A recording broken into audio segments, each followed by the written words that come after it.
Olá pessoal do nono ano, vamos aí para mais uma aula de História. Continuando aí no processo, né, das ditaduras na América Latina. Tá? A gente já viu ditadura no Chile, ditadura na Argentina, Bolívia e Uruguai.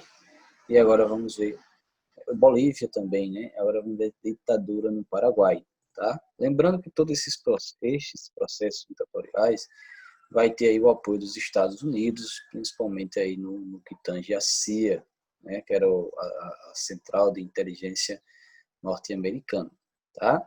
E alguns antecedentes, né, da ditadura no Paraguai. Lembrando que a ditadura no Paraguai foi uma das ditaduras mais longas, se não a mais longa. Tá? Ela vai aí de 54 até 89, acho que é 35 anos aí de ditadura militar, certo? E aí na década de 30, né, alguns antecedentes, o Paraguai vai se envolver na Guerra do Chaco com a Bolívia, né, que era o Chaco é uma região que dá acesso à bacia do Rio do Prata, né, que vai, né, desaguar lá no oceano, tá? Acho que é um oceano Atlântico, se não me engano. E a Bolívia ela não tem saída para o mar, tá? Então ela vai entrar em confronto até com o Peru para, né, a Guerra do Pacífico, vai entrar em confronto com o Paraguai, tá? E confrontos que vão perder todos. O Paraguai vence esse confronto, mas ao mesmo tempo ele gasta muito, né? A sua economia ela fica fragmentada, vai investir muito nesse processo de Guerra do Chaco e vai ser só uma bola de neve, né? Por exemplo, na década de 40, o Paraguai vai passar, por exemplo, uma guerra civil sangrenta, tá? Que quem vai assumir, quem vai vencer essa guerra vai ser o Partido Colorado, tá? E o Partido Colorado ele vai indicar a presidência nesse momento o Frederico Chaves, né, do Partido Colorado. Ele vai ganhar democraticamente. Porém, as crises sociais elas vão continuar, tá? Além de uma posição muito forte, principalmente das Forças Armadas. E aí, nesse momento, se a gente pensar bem, o Frederico Chaves era do Partido Colorado, né, e ele vai sofrer um golpe apoiado pelo seu partido, né?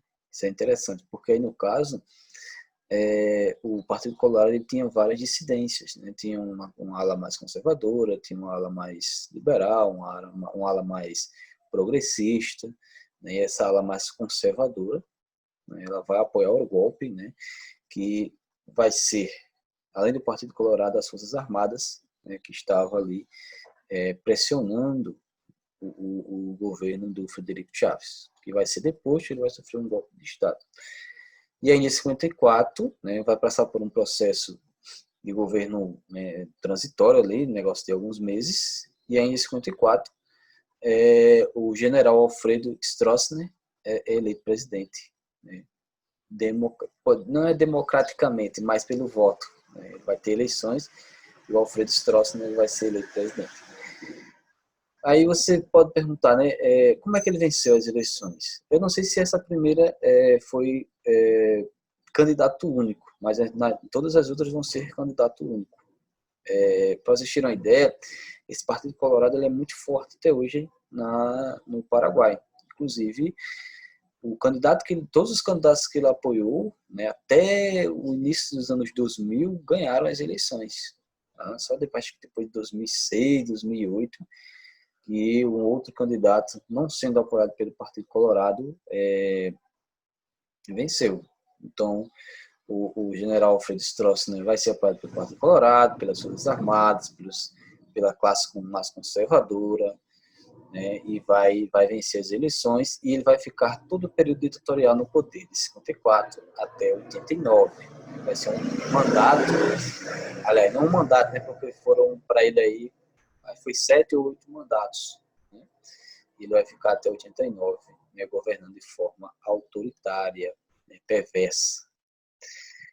E os objetivos da ditadura de Stroessner, né, que se chama também de estronato, né, uma ditadura do estronato, né, os estudiosos chamam assim. Ele vai governar com o apoio das Forças Armadas, seu governo é declaradamente anticomunista, né, e aí ele vai perseguir o Partido Comunista, né, e vai perseguir os sindicatos, vai interferir nos sindicatos. Tá? Então, quem fosse contra o Stroessner, né, ia sofrer perseguições, ia sofrer tortura, prisões, né, e tudo mais. Nas questões externas, ele vai se aproximar muito dos Estados Unidos e vai romper com Cuba, que ele tinha uma aliança com Cuba. E sabe que, né, vai ser tema da nossa próxima aula, em 1959, a Revolução Cubana, né? E aí, como ele tem esse alinhamento com os Estados Unidos, um alinhamento capitalista, né, ele vai romper com Cuba. E aí a gente não pode esquecer, pessoal, do contexto da Guerra Fria. Tá? Isso aí é algo que vai estar presente em todo esse processo, né, de 45, principalmente na década de 50, né, vai começar aí na década de 50 até 89, até o 90, né, podemos dizer assim, mais 89, que é com a queda do Muro de Berlim, né, que era o grande símbolo, um dos grandes símbolos, o maior símbolo da Guerra Fria, né, vai ter a queda do muro. E outro fato interessante da questão externa do governo do Stroessner, né, da ditadura Stronato, né, ele vai dar asilo político a ex-oficiais nazistas da Segunda Guerra, e um desses oficiais, eu já falei para vocês, né, quando a gente estava discutindo sobre o nazismo, a ciência nazista, é o Joseph Mengele, né? E ele vai receber asilo, né, no Paraguai e vai ganhar a cidadania paraguaia, ganhando o nome de José Mengele, ou José Mengele, tá? E ele vai ser um dos principais agentes, né, do governo de Stroessner para essas questões da tortura, né, das perseguições, né? Ele vai estar ali, ele vai ser um dos grandes, né, oficiais do governo ou da ditadura do Stroessner. Na economia, ele vai priorizar a abertura da economia para outros países, principalmente para os Estados Unidos. Tá? Então, é uma característica das ditaduras, né, latino-americanas. Quando a gente estiver estudando o Brasil, a gente vai ver a questão do milagre econômico brasileiro, mais ou menos aconteceu isso no Uruguai. A partir da abertura para o capital externo, né, o PIB paraguaio vai crescer, isso não quer dizer que a sociedade estava usufruindo desse enriquecimento. Né? O PIB cresceu, mas cresceu para quem? Né? Temos que pensar dessa forma. De 76 a 81, devido à construção da usina de Itaipu, né, como vocês estão vendo aí na imagem, né, o presidente brasileiro da época e o Stroessner, né, inaugurando aí a usina, né, de Itaipu. E da Ponte da Amizade, né, foram acordos feitos com o Brasil, né, a Ponte da Amizade até hoje é muito famosa. E aí, nesse momento, a partir desses investimentos externos, né, e dessas construções, é o que chamamos, né, de milagre econômico paraguaio. Né? É mais ou menos de milagre econômico brasileiro também, né? Se assemelha, né? O PIB vai crescer muito, vai ter altos índices, porém é um crescimento econômico, né, que não tem consequência na diminuição da pobreza, né, de gerar emprego para toda a população. E aí, claro, como é um milagre econômico, né, ele não vai durar muito tempo, né? Vai durar pouco tempo e a partir daí vai ter o desemprego, vai ter inflação, produtos mais caros, né? Aumento da violência e tudo mais. Em 79, ele começa a exportar suas mercadorias por vias fluviais. Né? Isto ocorreu devido ao Tratado do Rio da Prata, feito com o Uruguai, Argentina e Brasil. Aquela bacia do Rio do Prata, né, que leva ao interior ali do Mato Grosso, do Paraná e tudo mais. E também vai até ali o Paraguai, perto da Bolívia, por ali. Não é um rio que é muito importante, né, para o comércio e vai desaguar no oceano. Então, o Paraguai faz esse acordo, principalmente por causa da Operação Condor, né? Toda essa questão aí desses países estarem, né, alinhados a uma política capitalista, uma política dos Estados Unidos, e se eles são aliados, eles fazem esses tratados, eles vão ajudar um ao outro. Tá? Porém, isso tudo, pessoal, esse desenvolvimento, esse milagre econômico, ele vai ser fruto, né, dos investimentos, aliás, dos empréstimos que o governo paraguaio fez com o FMI. Porém, ele pega emprestado, mas ele se endivida muito, né? E isso, claro, vai levar a uma alta na inflação. E vai dever, né? Ficar devendo. Depois não vai conceder. Na repressão, o governo do Stroessner vai reprimir violentamente os opositores. E também até os aliados, como é o caso do presidente do Banco Central, que o Epifânio Mendes Fleitas, né? Que interessante que esse rapaz aí, o Epifânio, é ele quem vai ajudar, ele vai apoiar, né, no caso, o Stroessner a chegar ao poder. Ele era presidente, aí no caso, eram os dois, né, os principais apoiadores, os principais articuladores do golpe de Estado que fizeram lá ao Chaves. E aí o Epifânio fica como presidente do Banco Central e o Stroessner, né, fica na presidência, no executivo. Só que depois ele, já em 55, né, ele começa a perseguir o Epifânio vai para o exílio também, e quem apoiasse o Epifânio, né, que eram os epifanistas, também foram perseguidos, também foram presos, tá? E aí alguns membros do Partido Colorado também, que seguiam a ala democrática, também foram perseguidos. Não bastava ser do lado do Stroessner, tinha que ser 100%, né, do governo Stronado, se não fosse, ia ser perseguido. Além disso, ele vai perseguir homossexuais, né? Foram 108 homossexuais presos. O caso mais famoso é o de Bernardo Aranda.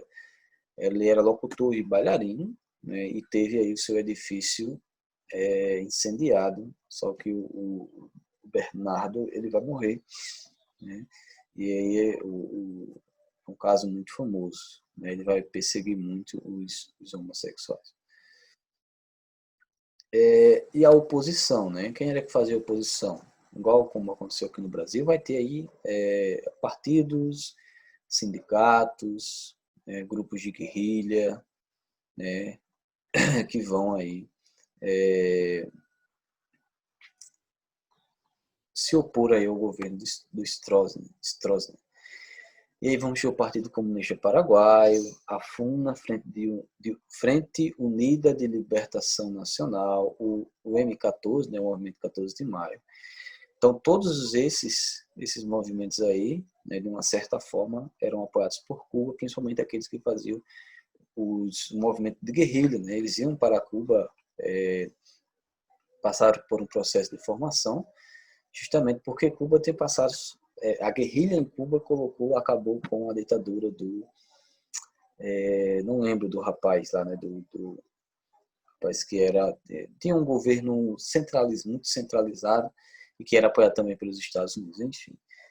Mas eles iam estudar em Cuba, tá? Então, o que é que eles desejavam? Né? Acabar com a ditadura através das armas, promovendo guerrilhas, porém, foram violentamente reprimidos, e nesses confrontos, 400 guerrilheiros foram mortos, né? Muita gente morreu. Outros segmentos que também apoiaram foi a Igreja Católica, né? A partir aí das LACs, né? Ligas Agrárias Cristianas. Eram comunidades camponesas, né? Viviam em comunidade e que foram violentamente reprimidos. Inclusive, eles,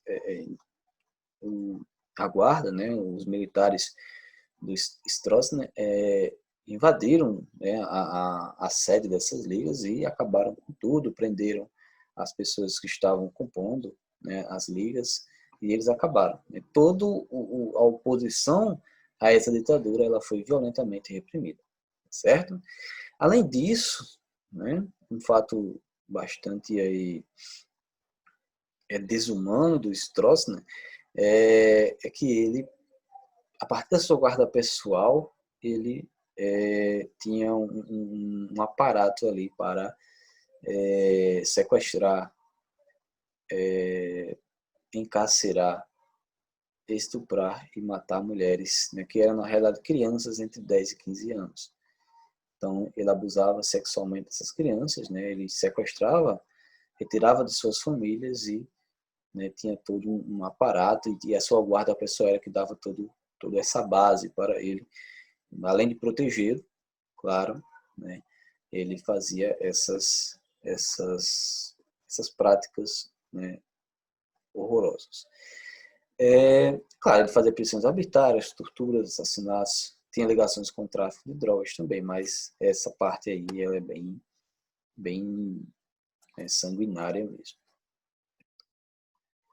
E aí chegamos ao fim da ditadura paraguaia, né? Depois de 35 anos, ela vai perder o apoio dos Estados Unidos, inclusive, né, o presidente dos Estados Unidos meio que a CIA ela fazia esse apoio, né, ilegal, era, de certa forma ilegal. E aí o presidente vai, a partir da década de 80, né, terminando a década de 70, chegando a 80, início da década de 80, já começa a não apoiar mais essas ditaduras. Tá? E aí o Stroessner queria colocar seu filho, né, para assumir o seu cargo. Claro que os militares não vão aceitar, inclusive um dos motivos, né, que se falou na época, não tem nada comprovado, era que o filho do Stroessner era homossexual. E por os militares serem uma classe muito conservadora, né, a questão da moral e tudo mais, eles acabaram não aceitando, e também porque o Stroessner já tinha passado aí 35 anos no poder, né? Foi aí um dos motivos para que eles retirassem a família, né, do Stroessner do poder. Em 89, o general Andrés Rodrigues deflagra um golpe, né, no Estado, sendo que abre um processo eleitoral no qual sai vitorioso, governando até 1933. Então vai ser um processo aí de 54 a 89, e de 89 existe outro golpe, né? No caso de 89 acaba a ditadura de Stroessner e o general André Rodrigues assume de 89 a 93, ou seja, a ditadura de fato ela vai acabar em 93, né? Então aí foram quase 40 anos na realidade. No caso, em 93, enfim, um civil é eleito, né, para o executivo, que também é do Partido Colorado. Não falei para vocês que o Partido Colorado ele tinha várias alas, né? Tinha uma ala mais progressista, uma ala mais conservadora, uma ala mais radical e tudo mais. Então, em 93, né, o Juan Carlos, né, ganha as eleições e né, põe fim e, enfim, à ditadura paraguaia, certo? Então, qualquer dúvida aí vocês falam aí no chat, tá certo? Um outro tópico, né, da nossa unidade é a Operação Condor. Já comentei com vocês sobre a Operação Condor, que na realidade foi uma aliança político-militar, né, das décadas de 70 e 80. Ela surgiu na década de 60, mas a participação dela é mais na década de 70. Né? E os países sul-americanos, Brasil, Argentina, Chile, Bolívia, Paraguai, Uruguai, as ditaduras que estudamos, e a CIA dos Estados Unidos, né? Foi uma aliança que eles fizeram, esses países, com a CIA. E é o que é que eles queriam? Né, por fim aos regimes ou à esquerda, né, às ideias socialistas e comunistas.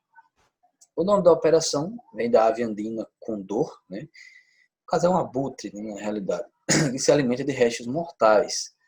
Então, no Brasil, essa operação vai se chamar Operação Carcará, né? Operação Carcará. Tinha como objetivo principal eliminar os movimentos de esquerda e seus líderes na América do Sul, tá? Conter as ideias comunistas na América do Sul, é isso que eu estava comentando, e também conter as ações da Organização Latino-Americana de Solidariedade, que era financiada e organizada por Fidel Castro, que era uma organização aí que tentava